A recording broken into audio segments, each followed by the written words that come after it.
I'd like to start this video off by saying I am not a financial advisor. Should you choose to invest in Bitcoin or any other asset, do your own research or seek the advice of an actual financial advisor. Now, I'm going to talk to you guys about something a little different today, and that is the legacy trend line that we have been holding for the past, since I think like the end of 2015, and we've been holding it for quite some time now. For those of you who didn't know, we actually had another trend line before that one. And that one was started back before the 2012 halving, and it actually had broken at the end of the 2012 halving cycle. And when Bitcoin went into the 2016 halving, it started a new trend, the current legacy trend line that we are on right now. And technically, if we were going by this pattern, we should have already broken this trend line. But we've been holding it for a while now, and I'd say we're probably due to break it here soon. If we don't break it, that's fine. But if we do break it, I just want you guys to know that that does not spell disaster. That what it most likely is going to be is the start of a new trend line that is just on a bit of a less of an incline than the one that we are currently on. And that means Bitcoin will likely drop and then continue on sideways and then take its next run up into 2021, 2022, whenever it decides to peak. But the base trend line is just going to be less of an incline. That's all it is. And this is on the logarithmic scale too, by the way. If you put this on a linear scale, the trend line is probably going to look something like that, or something like that. It's going to look weird, so you're better off just if you're using these trend lines, well, at least the one, probably the next one, you'd probably be best using it on the logarithmic scale. So yeah, if we break the legacy trend line, it's not likely to spell disaster. It's just basically Bitcoin starting a new phase. Well, I mean, Bitcoin's starting a new cycle anyways, so a whole new trend line is likely to happen. I mean, technically, Bitcoin's path has been a curve anyway, so there's no way for it to actually hold a straight fucking line forever. So, yeah, basically, if we break the legacy trend line, we're likely going to start a new legacy trend line. I don't know if they called this trend line back in 2012 the legacy trend line or not, but they called this one the legacy trend line for some reason, so I don't see why they wouldn't call that one, trend line supreme? I don't know. Anyways, if we break the legacy trend line, we're likely to start a new trend. It'll just be a little less steep.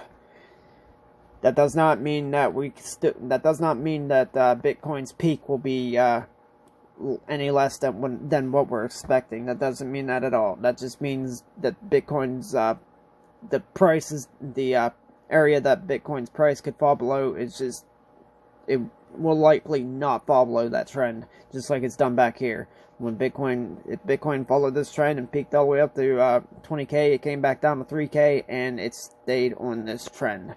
So Bitcoin could run up to what, like 100k, 200k, maybe even 250k, and it'll probably come back down to this trend line and bottom out. So that's basically all I'm really trying to get across here, is that if we break the trend line if we break the legacy trend line, it's likely just going to be the start of a new trend line. Oh, moving on. Now, speaking of that legacy trend line, we did seem to get a nice solid bounce off of this trend line, but we haven't been able to break back above this resistance that. Yeah, this is a pretty tough resistance to get above. This is the $8,000 area. This is the one that I was hoping that would hold us up, but it didn't.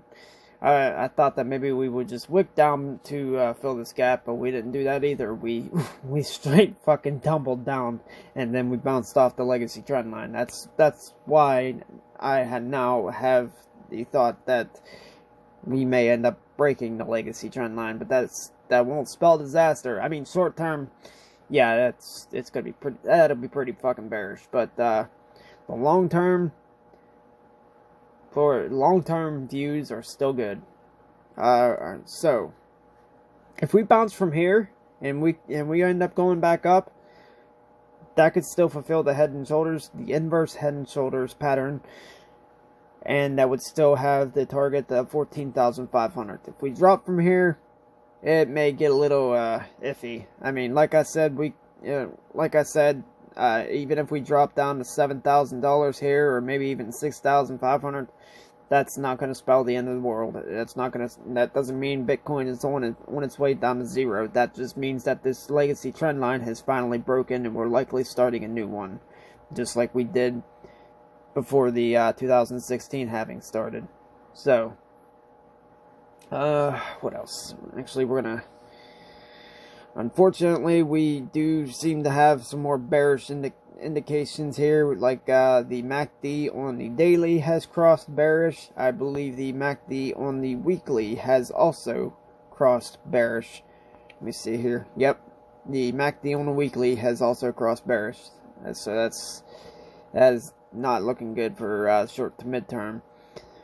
The RSI on the weekly is roughly neutral. It's just above 45. So actually, let's get back out of here. The weekly stock RSI is getting towards the oversold area. So if we do drop further, we're likely going to see a nice bounce from there, because the last time we were oversold was when we had the 6.4K bottom last year, the second bottom. Now if I can get out of this fucking thing here. Yeah, that was actually, no, I think the last oversold was, hold on. Wait. Yeah, that was the 6.4K bottom. I know my chart's all like screwed up. Trying to zoom it. There it is. There we go. Yeah, you got to remember something too. Besides the fact that this is not looking good here, but we are still out of the original downtrend that we are in. So that's a plus. That means we've made some progress in the right direction. Even if we do see some more downside, we're doing all right. What else did I want to bring up? I'll be right back. Okay, yeah. Now I know what else I gotta say. This legacy trend line. Like I said, there is a potential that we could break it and that we can start a brand new legacy trend line. However, there still remains a chance that we could end up bouncing here, and there's the reason behind that, and it has nothing to do with the indicators that are currently reading bearish or whatever. It has nothing to do with that, but it has something to do with the fact that every time you bought on this legacy trend line, going back towards whenever this trend line was actually started, if you would have bought at any time that that the price was on this trend line, you would have had some significant upside each and every single time. So that being said, like for example, right here when we hit 3K, well, the 3K area, if you'd have bought on this trend line, you could have rode a bull run all the way up to $14,000 just about. And if you'd have sold at least near the top, you would have had some decent gains off of that. Before that was the run to 20K. At the bottom of that 20K run was Bitcoin's price was sitting on this legacy trend line. And if you would have bought there, you would have had some major fucking profits. Even if we go back to recently, right here, when we had the smaller version of the inverse head and shoulders, if you'd have bought right here on this legacy trend line, you would have had a 40% gain.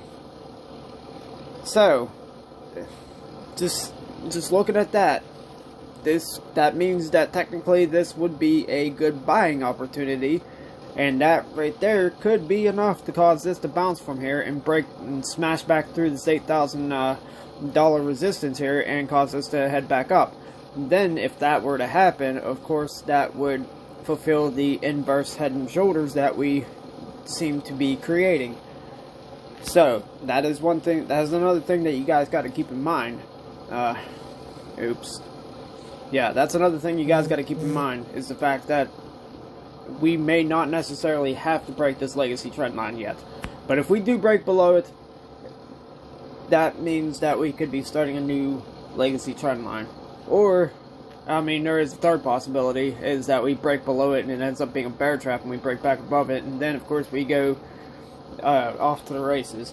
So, right now, all you can really do is just keep a close eye on the markets, because literally anything can happen right now. There are a bunch of there's a lot of fear in the market. There are a lot of bearish readings, but like I said, this has been historically a great buy zone. So just keep an eye on this. If you're dollar cost averaging, you should be fucking buying right now. Honestly, I mean, I bought some more. I bought some more Bitcoin. I bought some more Ethereum. I know they're saying Ethereum's gonna crash. I don't care. I'm dollar cost averaging. It doesn't matter to me. I'm looking for the long term. Yeah, every once in a while I'll take a short term trade, but mostly I'm just dollar cost averaging when it comes to crypto. So, yeah. Let's see if there's anything. And let's move on over to CoinMarketCap real quick. Okay, now, currently, just so you know, right now it is 9:13 p.m. Eastern Standard Time. We've seen a lot of downside recently, yet the 24-hour reading for Bitcoin is reading only 2% down. Ethereum didn't move. XRP is up 0.53%. Bitcoin Cash is down 1%. Bitcoin SV is up 1%. Yeah, so we're kind of okay. Litecoin's down 2%. EOS barely moved. Binance Coin is down 1%.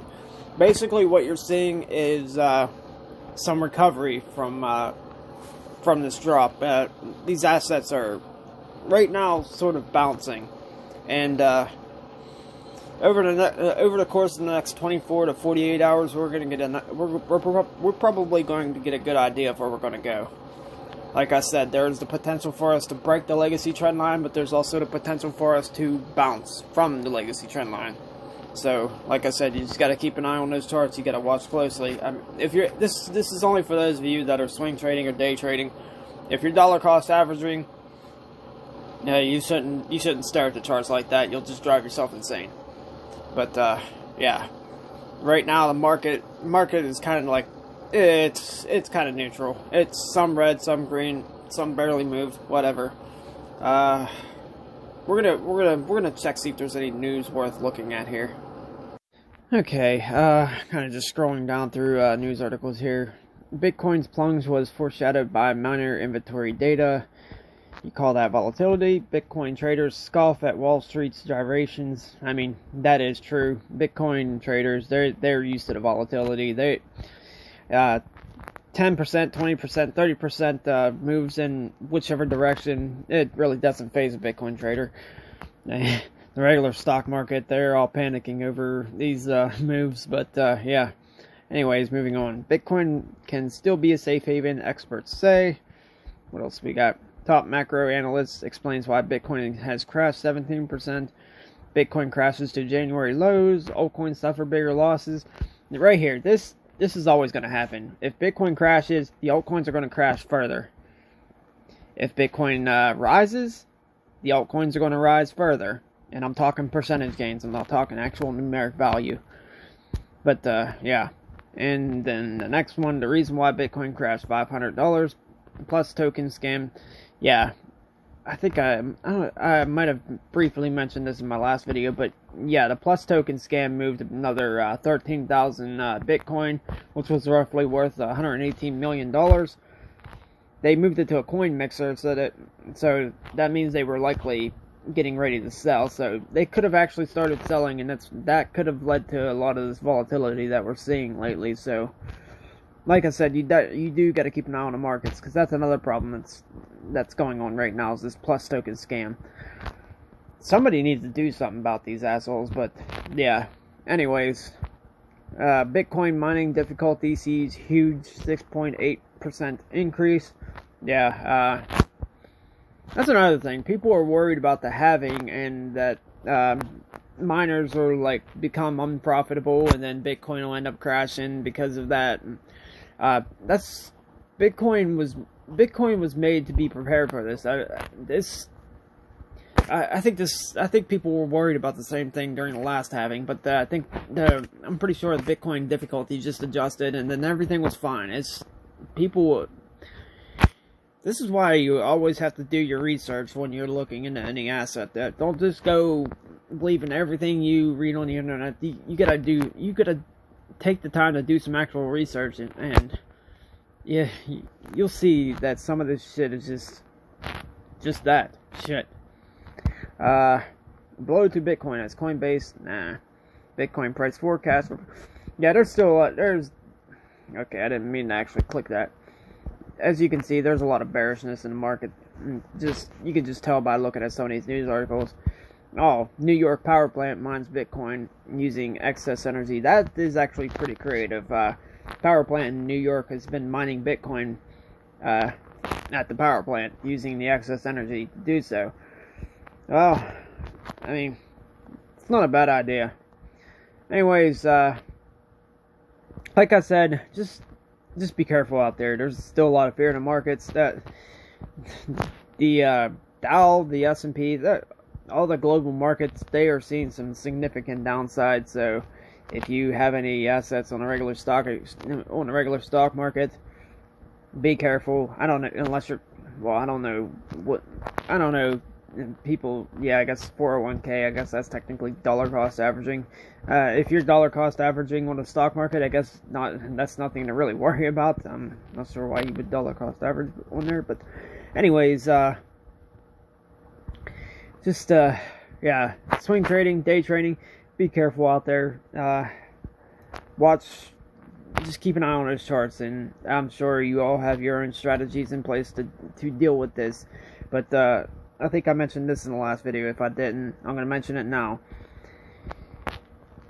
Fear is what causes a lot of people to lose money. They follow their emotions. Once their emotions take hold, their strategies go right out the window, and that's when people lose money. You got to keep your head on straight. You got to keep your head in the game. You cannot let your emotions get to you when trading these markets, especially during times like this. Anyways, just be careful. The virus is still spreading, of course. I think it's like at 111,000 cases now. The U.S. has like over 500 cases now. So wash your hands. Don't get too close to people that look like they're sick, I guess. Just be careful out there, on and off the markets. These are some fucked up times. Anyways, with that, I think that's all I have for you guys today. I will see you all next time.